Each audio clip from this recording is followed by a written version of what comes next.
Hello student, welcome to auto exams. मैं हूं सोनम और आज इस वीडियो में हम कंप्लीट करने वाले हैं आरपीएफ कांस्टेबल भर्ती 2024 के लिए। आज के इस सेशन में हम राष्ट्रपति से संबंधित प्रश्नों को कवर करने वाले हैं। टोटल यहां पे 40 इंपॉर्टेंट क्वेश्चन कवर करेंगे प्रेसिडेंट से रिलेटेड। तो आज के सेशन में आप सभी लोग अपने सोनम मैम के साथ वीडियो के लास्ट तक बने रहिएगा। लास्ट में अगर आपको वीडियो अच्छी लगे, हेल्पफुल लगे तो प्लीज़ वीडियो को लाइक और चैनल सब्सक्राइब जरूर करिएगा।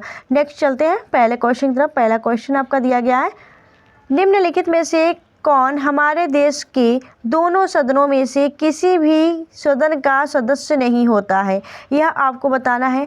तो याद करिएगा, यहाँ पे अगर प्रधानमंत्री की बात की जाए, प्रधानमंत्री कोई ना कोई सदस्य जरूर होता है किसी भी सदन का, या वित्त मंत्री भी होता है, रक्षा मंत्री होता है, लेकिन जो राष्ट्रपति होता है वह किसी भी सदन का सदस्य नहीं होता है, यह आपने याद रखना है। यहाँ पे कुछ इंपॉर्टेंट क्वेश्चन देखेंगे तो यहाँ पे दिया गया, जैसे कि आपसे पूछा जाए कि राष्ट्रपति का जो पद है वह कहाँ से लिया गया है आपके भारतीय संविधान में, तो यह यूएसए के संविधान से अडॉप्ट किया गया है राष्ट्रपति का पद।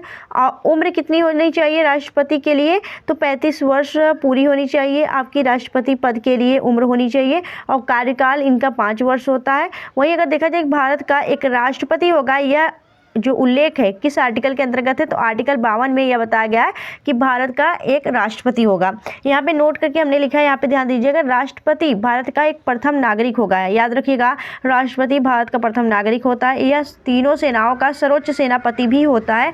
यह बातें इतनी इंपॉर्टेंट है, याद रखना है आप सभी को। ठीक है, नेक्स्ट देखेंगे हम अगले क्वेश्चन की तरफ। तो अगला क्वेश्चन आपको यहाँ पे दिया गया है, भारत का राष्ट्रपति किसका अभिन्न भाग होता है। तो भारत का जो राष्ट्रपति यानी प्रेसिडेंट होते हैं वह किसका अभिन्न भाग होते हैं, तो यहाँ पे राइट आंसर हो जाएगा ऑप्शन ए, संसद। संसद की बात करें तो यह आर्टिकल 79 में आता है। वहीं इसके 2 सदन होते हैं, एक उच्च सदन, एक निम्न सदन। एक होता है इसका राज्यसभा, दूसरा होता है लोकसभा। राज्यसभा की बात करें तो राज्यसभा आर्टिकल 80 के अंतर्गत आता है और लोकसभा आर्टिकल 81 के अंतर्गत आता है, यह भी आप ध्यान रखेंगे। ठीक है, चलिए नेक्स्ट देखेंगे अगले क्वेश्चन तरफ। अगला क्वेश्चन आपका है, भारत में राष्ट्रीय अध्यक्ष और सर्वोच्च औपचारिक प्राधिकारी कौन है, तो याद रखना है आपका राइट आंसर हो जाएगा आपके राष्ट्रपति। आपका राष्ट्रपति जो है वह राष्ट्रीय अध्यक्ष होता है और साथ ही सर्वोच्च औपचारिक प्राधिकारी भी होता है। तो option A is the right answer. यहाँ पे अगर आपसे पूछा जाए कि राष्ट्रपति जो है वह केंद्र के कार्यपालिका के भी अध्यक्ष होता है, यह आर्टिकल 53 में बताया गया आपसे, यह आप ध्यान रखेंगे। नेक्स्ट देखेंगे अगला क्वेश्चन दिया गया है, भारतीय संविधान के कौन से अनुच्छेद संघ का कार्यपालिका से संबंधित है। तो संघ की कार्यपालिका का सर्वोच्च कौन होता है, तो वह आपके राष्ट्रपति होते हैं, यह आर्टिकल 53 में बताया गया है। अगर आपसे पूछा जाए कि यह किस कार्यपालिका से संबंधित जो आर्टिकल हैं वह किसके अंतर्गत आते हैं, तो आर्टिकल आपके अनुच्छेद 52 से लेकर 78 तक यह आपके कार्यपालिका से संबंधित है। ठीक है, नेक्स्ट देखेंगे अगले क्वेश्चन तरफ। अगला क्वेश्चन आपको यहाँ पे दिया गया है, निम्नलिखित में से कौन सा संघ की कार्यपालिका का हिस्सा नहीं है। तो संघ के कार्यपालिका का हिस्सा कौन नहीं है इनमें से, तो राइट आंसर हो जाएगा आपका भारत का सर्वोच्च न्यायालय। भारत का सर्वोच्च न्यायालय की बात करें तो यह आपके संघ की कार्यपालिका का हिस्सा नहीं है, यह आर्टिकल 124 में आता है। 124 से लेकर 147 तक आपके सर्वोच्च न्यायालय क्या उल्लेख किया गया है। नेक्स्ट देखेंगे अगले क्वेश्चन तरफ। अगला क्वेश्चन आपका दिया गया है, भारतीय संविधान के किस अनुच्छेद में यह कहा गया है कि भारत का एक राष्ट्रपति होगा। तो हमने अभी देखा कि आर्टिकल जो 52 है आपका, उसमें यह उल्लेख किया गया है कि भारत का एक राष्ट्रपति होगा, यह आर्टिकल 52 में बोला गया है। नेक्स्ट देखेंगे अगले क्वेश्चन तरफ। अगला क्वेश्चन आपका है, भारत के राष्ट्रपति के चुनाव तथा उसके तरीका डैश द्वारा संशोधित किया जाता है। ठीक है, यह आपने बताना है कि किसके द्वारा संशोधित किया जाता है। अगर मान लीजिए कि राष्ट्रपति जो है उनके चुनाव में किसी प्रकार संशोधन किया जाए तो वह किस तरीके द्वारा किसके द्वारा किया जाएगा उसमें संशोधन, तो यहाँ पे राइट आंसर हो जाएगा ऑप्शन सी, संसद के यहाँ पे विशेष होगा, संसद के विशेष बहुमत तथा राज्यों की सहमति के अकॉर्डिंग उस राष्ट्रपति के चुनाव में संशोधन किया जा सकता है। ठीक है, ऑप्शन सी आपका राइट आंसर होगा। और यहाँ पे याद रखिएगा ये सारे इंपॉर्टेंट क्वेश्चन है आपके एग्जाम पॉइंट ऑफ व्यू से। नेक्स्ट देखेंगे अगले क्वेश्चन की तरफ। अगला क्वेश्चन आपका दिया गया है, भारतीय संविधान के निम्नलिखित में से कौन सा अनुच्छेद भारत के राष्ट्रपति के चुनाव से संबंधित है? तो भारत के राष्ट्रपति के चुनाव से कौन सा आर्टिकल संबंधित है, यहाँ पे याद किया करिएगा। तो आर्टिकल 52 जो है उनके पद से संबंधित है, ठीक है, कि आर्टिकल भारत का एक राष्ट्रपति होगा, यह आपका आर्टिकल 52 बताया गया है। वहीं आर्टिकल 53 में बताया गया है कि भारत का जो राष्ट्रपति होगा वह कार्यपालिका का प्रधान सेनापति होगा, यह भी बताया गया है। यहाँ पे याद रखिएगा जो उनके चुनाव से संबंधित प्रक्रिया है वह अनुच्छेद आपके 54 में बताया गया है। तो आपका option be the right answer. Next देखेंगे अगले क्वेश्चन तरफ।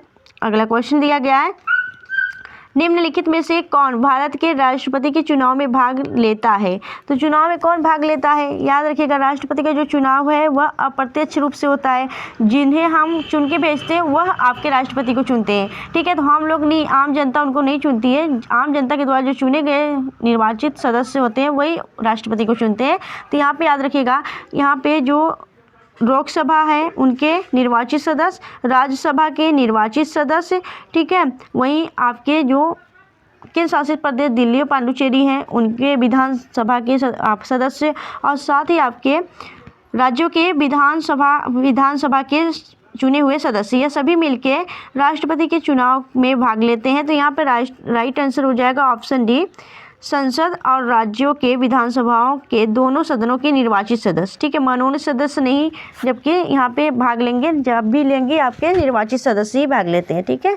चलिए आगे देखेंगे अगला क्वेश्चन आपके यहाँ पे दिया गया है, निम्नलिखित में से कौन भारत के राष्ट्रपति के चुनाव में भाग नहीं लेता है? तो याद रखिएगा यहाँ पे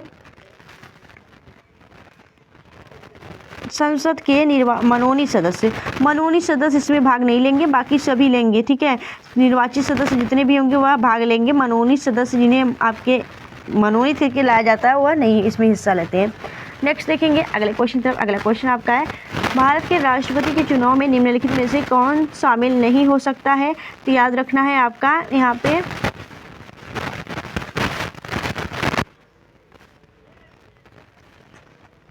लोकसभा और मनोनीत सदस्य, ये तो बिल्कुल नहीं होगा। राज्य विधान परिषद के नहीं, दिल्ली और पांडुचेरी के विधानमंडलों के सदस्य और दिए गए विकल्प में से कोई नहीं।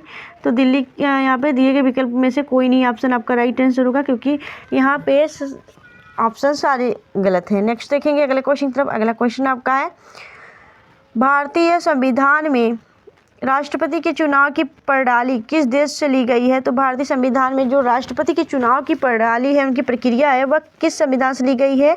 तो यह आपके राइट आंसर हो जाएगा यहाँ पे संयुक्त राज्य अमेरिका से लिया गया, option D the right answer. Next देखेंगे अगला क्वेश्चन आपका दिया गया कि भारत के राष्ट्रपति का निम्नलिखित में से कौन सा अनुच्छेद राष्ट्रपति के चुनाव की प्रणाली से संबंधित है?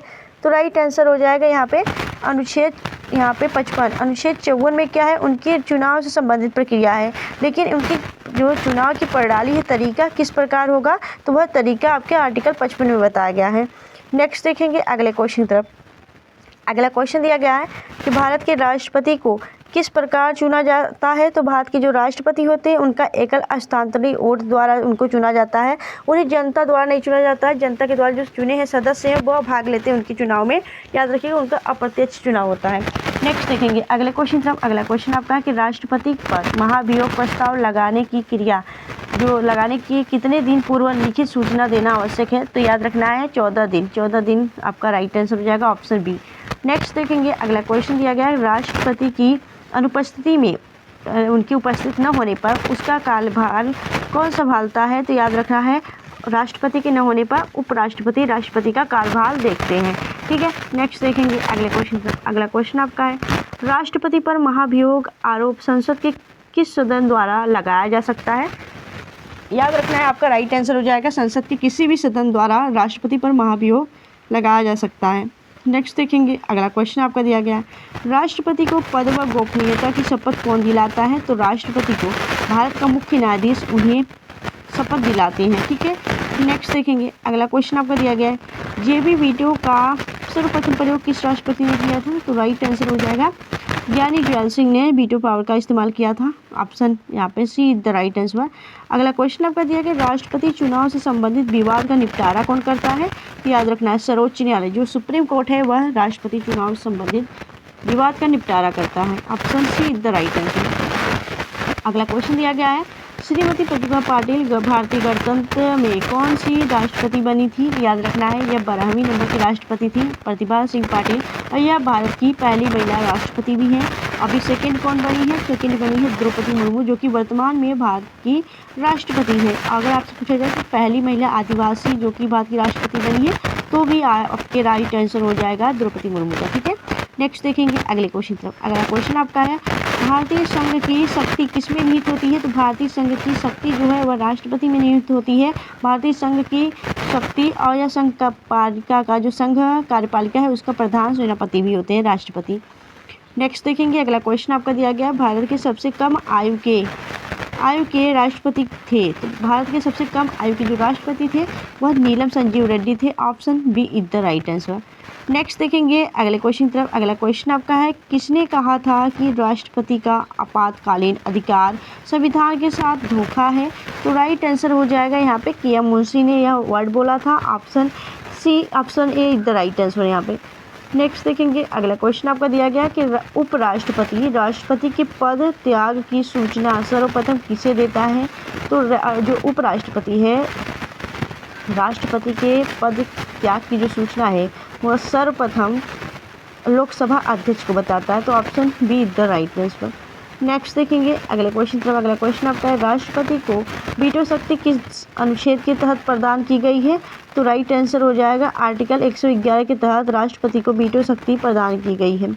नेक्स्ट देखेंगे अगला क्वेश्चन आपका है कि अनुच्छेद 58 के अनुसार क्या दिया गया है? तो आर्टिकल जो 58 है उसमें राष्ट्रपति की योग्यता के बारे में बताया गया। Option A is the right answer हो जाएगा। राष्ट्रपति पद के लिए क्या योग्यता होनी चाहिए, यह आर्टिकल अनुच्छेद 58 में है। नेक्स्ट देखेंगे अगला क्वेश्चन आपका है, किस अनुच्छेद में राष्ट्रपति को न्यायाधीशों की नियुक्ति करने के लिए शक्ति प्राप्त है? तो राष्ट्रपति जो है वह न्यायाधीशों की नियुक्ति किस आर्टिकल के तहत करते हैं? तो आर्टिकल 124 के तहत। Option A is the right answer. Next देखेंगे अगले क्वेश्चन की तरफ। अगला क्वेश्चन आपका है कि भारत के प्रथम मुस्लिम राष्ट्रपति कौन थे? यह सभी इंपॉर्टेंट क्वेश्चन दोस्तों याद रखिएगा, हमें आपको बताने की जरूरत है। आप सभी समझ सकते हैं कि यह सारे एग्जाम में कहीं ना कहीं पूछे गए क्वेश्चन हैं प्रेसिडेंट से रिलेटेड, तो वह सभी आज के सेशन में हम आपको कवर करा रहे हैं। जितने भी आरपीएफ कांस्टेबल या एसआई की तैयारी कर रहे हैं बच्चे, उन सभी के लिए तो यह आज का सेशन काफ़ी ज़्यादा इंपॉर्टेंट है, तो आप लोग इसे मिस मत करिएगा और बिल्कुल इग्नोर नहीं करना है, आपको ध्यानपूर्वक पढ़ना है। जितना भी पढ़ेंगे उतना भी कम रहता है आप सबके लिए, ठीक है? तो पढ़ना बहुत ज़रूरी है। तो यहाँ पर राइट आंसर हो जाएगा जाकिर हुसैन जो थे, डॉक्टर जाकिर हुसैन, वह भारत के प्रथम मुस्लिम राष्ट्रपति थे। नेक्स्ट देखेंगे अगले क्वेश्चन तरफ। अगला क्वेश्चन आपका दिया गया है, वित्त आयोग की नियुक्ति कौन करता है? तो जो वित्त आयोग है उसकी नियुक्ति भी राष्ट्रपति ही करते हैं। Option B is the right answer.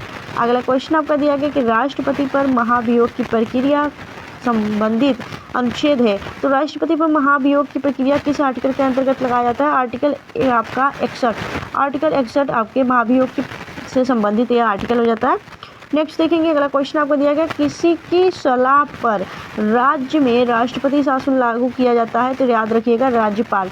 राज्यपाल बताएगा कि राज्य के किस राज्य में राष्ट्रपति शासन की आवश्यकता पड़ रही है, तो वहाँ पे राष्ट्रपति शासन लगाया जाता है राज्यपाल के सलाह पर। तो राष्ट्रपति वहाँ के जो होते हैं देश के राष्ट्रपति, वहाँ पर राष्ट्रपति शासन लागू करते हैं।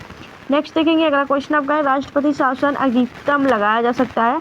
तो याद रखिएगा 6 महीने, 1 वर्ष, 2 वर्ष या 3 वर्ष। तो अधिकतम से अधिकतम आप 3 वर्ष तक राष्ट्रपति शासन लगा सकते हैं, प्रेसिडेंट रूल। नेक्स्ट देखेंगे अगला क्वेश्चन आपका दिया गया है, पहली बार राष्ट्रपति शासन लागू किया गया था? तो याद रखना 1951 में पहली बार राष्ट्रपति शासन लगाया गया था।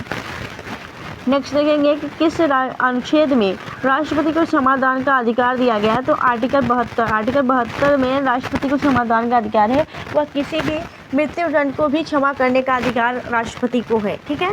नेक्स्ट देखेंगे अगले क्वेश्चन तरफ। अगला क्वेश्चन आपके यहाँ पे दिया गया है कि राष्ट्रपति को अध्यादेश जारी करने की शक्ति प्राप्त है। तो अध्यादेश जारी राष्ट्रपति किस आर्टिकल के अंतर्गत करते हैं? तो यहाँ आर्टिकल 123 के तहत यहाँ पे अध्यादेश जारी हो सकता है।